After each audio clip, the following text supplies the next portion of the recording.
ganap nga, i-share ko na nga sa inyo ang kaganapan sa birthday party ko kagabi. Grabe, sobrang nagustuhan ko yung look ko ngayong gabi dahil ginawa lang naman nila akong Disney princess. Naksyuta.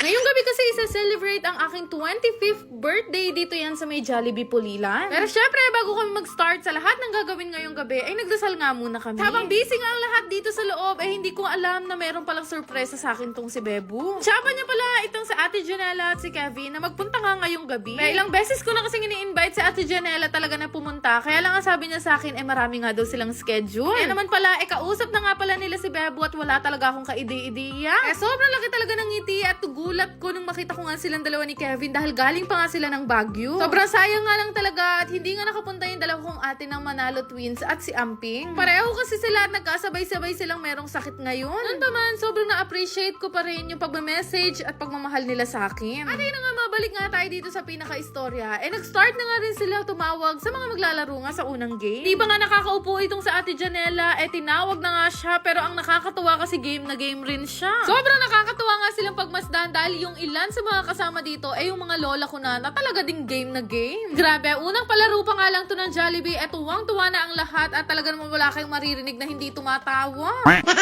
Buti na lang din talaga, bawat isa nga sa kanila ay nakiki-operate sa mga palarong pinagagawa nila. Tapos na nga yung unang laro ay nagpa-bring me naman sila at maya-maya nga, ito nga si Bebo ang nataya. Yan tuloy na broadcast tuloy sa buong Philippines kung gaano kakagaling gumiling at kumaldag. Naksyuta. Tapos nga ng bring me ay naglagay naman sila ng mga upuan dito at matik alam na alam nyo na kung ano to. Siyempre, sa birthday party, hindi pwedeng mawala ang walang kamatayang trip to Jerusalem. Nag-start nga pala yung birthday party ko ng 7 PM at natatapos nga to ng alas 10. Pero nakakatuwa talaga dahil lahat ng mga pinagbe-message ko na pumunta nagsipuntahan talaga. Birthday party ko na to ay ginawa ko talagang parang kids party dahil ito nga ang pangarap ko nung 7 years old ako. At talaga namang napakasaya pala mag-birthday dito sa Jollibee, lalo na napakagagaling ng mga host. Talaga namang buwis-buhay sila kahit mga basag ang lato-lato. Dahil wala naman masyadong mga bata akong bisita, tinawag na nga lang yung mga isip bata at sila na nga lang ang pinaglaro. Sabi, napakadali nga lang nilang tawagin lahat. At lahat sila ay nakiki-cooperate para sa papremyong lapis nitong si Jollibee. Kung magtatanong naman, itong si Mami Zairiel Jane Jacinto ang gumawa ng aking Disney Princess outfit ngayong araw. Sobrang dami nga ring nagpunta ng mga kaibigan ko, family, at lalo-lalo na yung mga teacher ko nung high school pa ako. Hindi lang yan, dumating nga rin yung mga college bestie ko na ngayon na lang ulit kami nagkita-kita. After noon, gusto ko lang din pasalamatan ang Cake Station sa napakagandang birthday cake ko. And also, thank you din sa aking Okoy King family na talaga namang pinadalan ako ng kalabasa.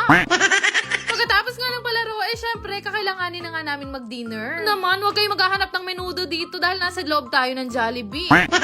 Hindi lang yun, kumuha din pala kami ng photo booth dito sa may gilid at pwedeng-pwede naman pala maglagay ng mga photo booth. Habang kumakain na nga ang mga bisita, ay pwedeng-pwede na nga silang magpa-photo booth. Meron din kasi kung same day edit ngayon na mapapanood nyo rin ngayong araw. Sabi, sobrang convenient mag-birthday dito sa Jollibee kasi wala talaga kaming inasikaso ni Bebu dahil pati pagkain, syempre, sagot nila. Tapos nga kumain, nagsipasukan na rin itong mga bisita ko na nagmula pa sa Jollytown. Quest nga ako sa Jollibee Pulilan na sana ay kumpleto nga silang dumating. Nauna na nga dumating si Yam at sumunod naman itong si Popo. Tawa lang dahil parang kumpleto nga silang papasok ngayon dahil nandito na din si Twirly. Grabe, kahit gaano ka na pala katanda kapag ka nandito ka, parang bumalik ka sa sinapupunan mo. Na videoon sa Hetty pero nandito na din siya at syempre hindi pwedeng mawala si Jollibee. Kompleto na nga silang lahat dito sa loob, wala ka na talagang makikita na hindi nakangiti dito. Sa akin ni Bebu, kahit daw mga lalaki, tuwang-tuwa dito sa limang to. Man, ang lalaki nga ng mga suot nila pero ang gagaling talaga nilang kumilos. Ang pakiramdam ko ay ako'y napakagandang Disney princess ngayong gabi dahil pinalilibutan nila akong 5. Kakatuwa nga kasi binigyan pa talaga nila ako ng regalo at hindi ko nga alam kung anong laman neto. Alam nyo ba guys, ma-share ko lang sa inyo na sobrang pangarap ko talaga mag-celebrate ng birthday party dito nung bata pa ako. At habang nakaupo ako dito at nakapalibot nga sila sa akin, wala nga akong ibang binabanggit kundi thank you Lord. Kasi talaga sa bucket list ko sa buhay ko ang makapag-celebrate ng birthday party dito sa Jollibee. At alam nyo ba na mas extra special yung nararamdaman ko ngayon dahil kinumpleto nga nila yung mascot. Healing my inner child ang ganap ko ngayong gabi dahil feeling ko nag-i-start pa lang ako maging 7 years old. Hindi na nga mapigilang maiyak na mapagmahal parents nung ako na nga ang nag-start magsalita sa mic. Shinare ko kasi sa lahat na nung bata pa lang ako, pangarap na pangarap kong mag-celebrate ng birthday dito sa Jollibee. Kaya lang, naiintindihan ko naman ang buhay na yung mga panahon na yun, hindi talaga namin afford yung mga ganitong bagay. Kaya naman ngayong 25th birthday ko, naisipan ko talagang dito mag-celebrate ng birthday. Dahil sa mga susunod na taon, iba na nga ang magiging plano ko sa buhay. Malay nyo, magpalit na ako ng name sa mga susunod na taon at mailagay ko na nga Mami Mengay Vlog. Charet!